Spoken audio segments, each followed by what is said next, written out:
All right, continuing with Amphibia, we have the Ballad of Hopediah Plantar and Anne Hunter up next. Now, the last two episodes kind of set up like the Plantars and Anne like leaving for Newtopia and everything like that, and you kind of got that like first taste of Amphibia outside of Wartwood, and pretty much up until Marcy at the Gates, which I know is an episode coming up.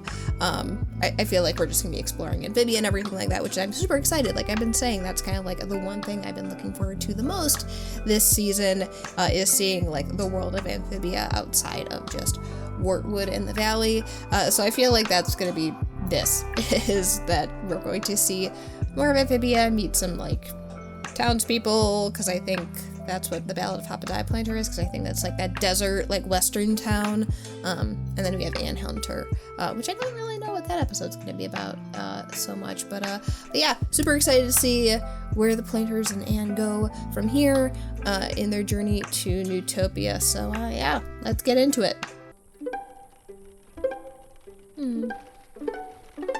That's not how you play that instrument. Oh, is this the Ballad of Hopediah Plantar here?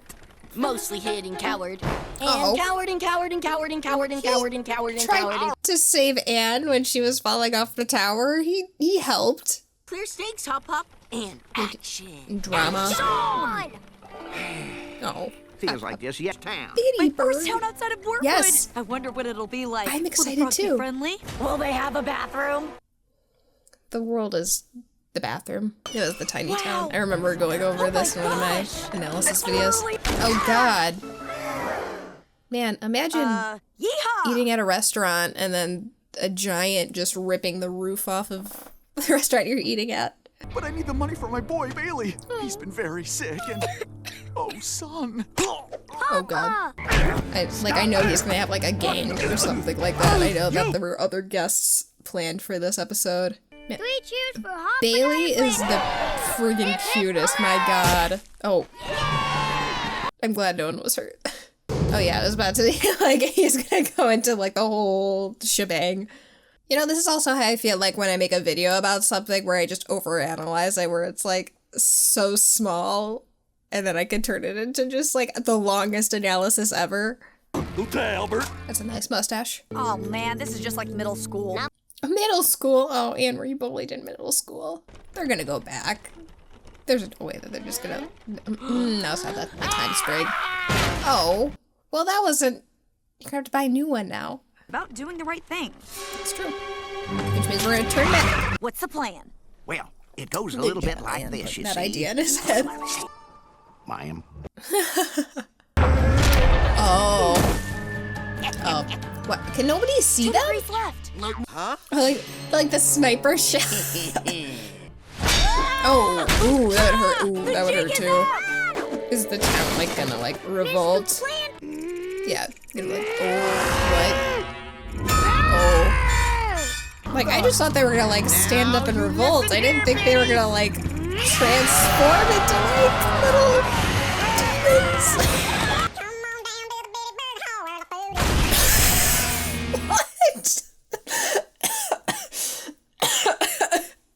Another alien reference, alright. For them, So you never fight for clearly you. can fight for yourself. This guy again, he's still he's not going very fast though. It's gonna take him a while to catch up. Alright, we're out of the desert and we're in a jungle area, okay.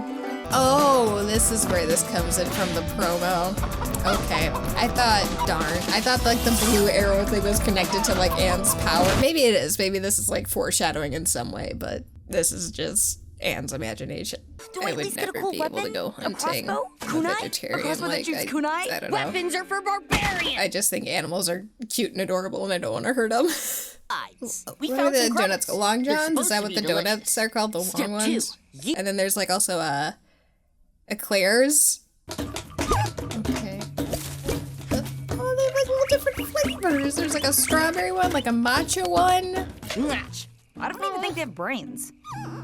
Oh, it's cute. Oh, I wouldn't be able to eat that. And Oh, jeez. we still don't know what's out here. Donut eclair. Oh. How's Bessie taken? Bessie's the biggest one that. Oh my god. That's like a scorpion wolf creature.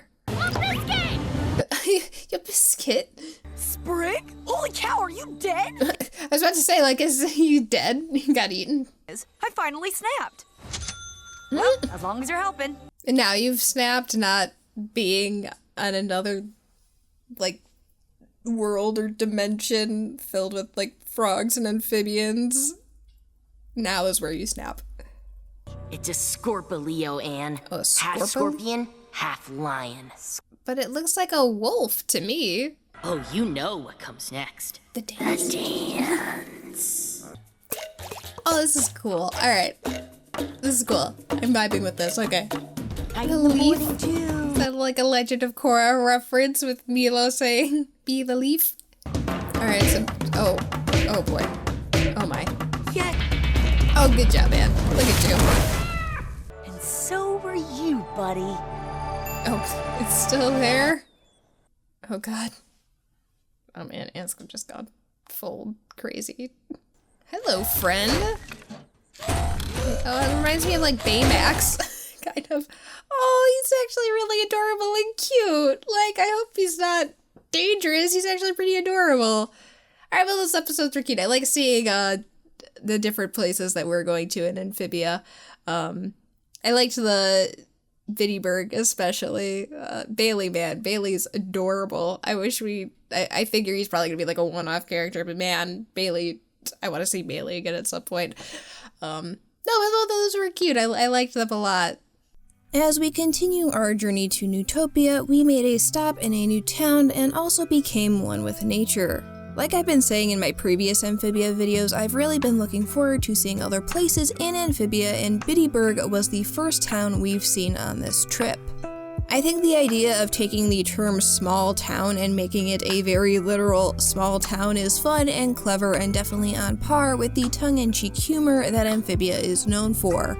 I also like that we got to see a desert region in Amphibia, setting it apart from the usually swampy, marsh, and forest regions that we saw in Wartwood and the Valley.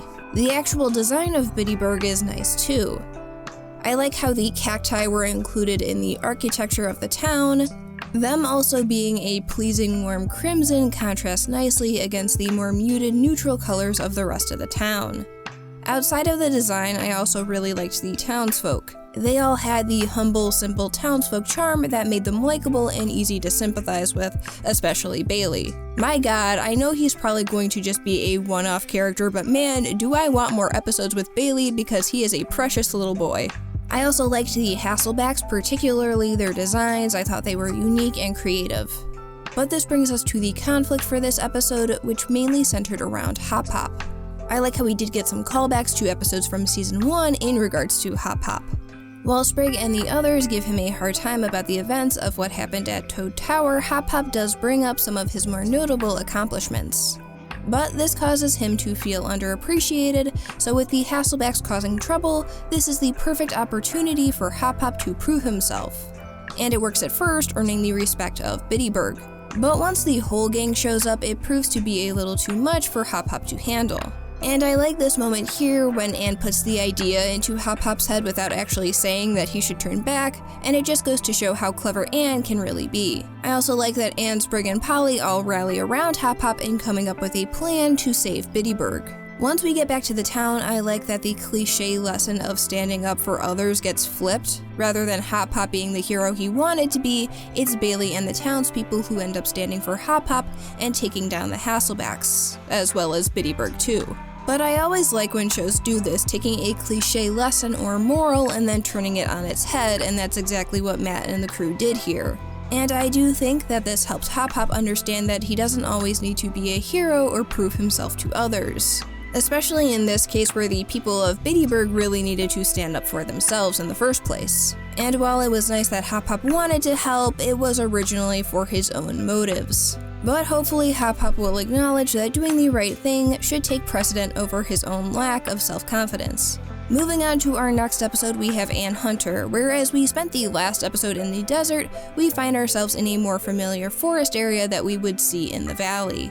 I like how this episode focused on Anne and Sprig, or rather the hallucination of Sprig. Early on in the episode, we see Sprig trying to teach Anne the way of the hunter and becoming one with nature. Sprig tries to teach this through a dance that has been passed down through the Plantar family for generations. And Anne, understandably, doesn't seem all that convinced. But it's once the Plantars are all captured by the scorpileo, which by the way is probably my favorite design in the show thus far, is when Anne finally begins to listen to hallucination Sprig. We've seen Anne adjusting over time to living in Amphibia, but we haven't seen her this out of her element before. Sure, Amphibia is different from the human world, but Wartwood was still a town that functioned as you would expect any town to function. So it's nice seeing Anne adapt to her environment and actually listen to Sprig's teachings and how to become one with nature. And the whole dance sequence is actually one of my favorite scenes in the series so far. The backgrounds and colors are top notch here, but the way they incorporated the sounds of the forest with the music was insanely creative. I like that Sprig ends up being right in the end. Even though he is younger than Anne, he is more knowledgeable in this particular area, showing that sometimes you should take advice from others. Ultimately, Anne is able to save the Plantars and the group are able to continue on their journey. And while we saw a glimpse of our robot friend at the end of the previous episode, we finally get to see the front of him. I don't know if this guy is going to be threatening at all, and he still very well could be, but after seeing this, I think he is super cute and I actually kind of want him to be more like a Baymax character. Just being a little oblivious to everything, but ends up wanting to protect Anne and the Plantars. But that may be wishful thinking on my part. Overall, I enjoyed both episodes, especially since the backgrounds and locations for both of the places in each episode were so good. Plus, we got some nice character development sprinkled in with Hop Hop and Anne. I am excited though for the next episodes because I know Truck Stop Polly is up next. Polly has been a character I've been wanting to see more from for a while, something along the lines of A Night at the Inn from Season 1, where we explore her character a bit more. So I am hopeful and looking forward to that. Thank you so much for watching, I hope you have a fantastic day, and until next time guys, take care.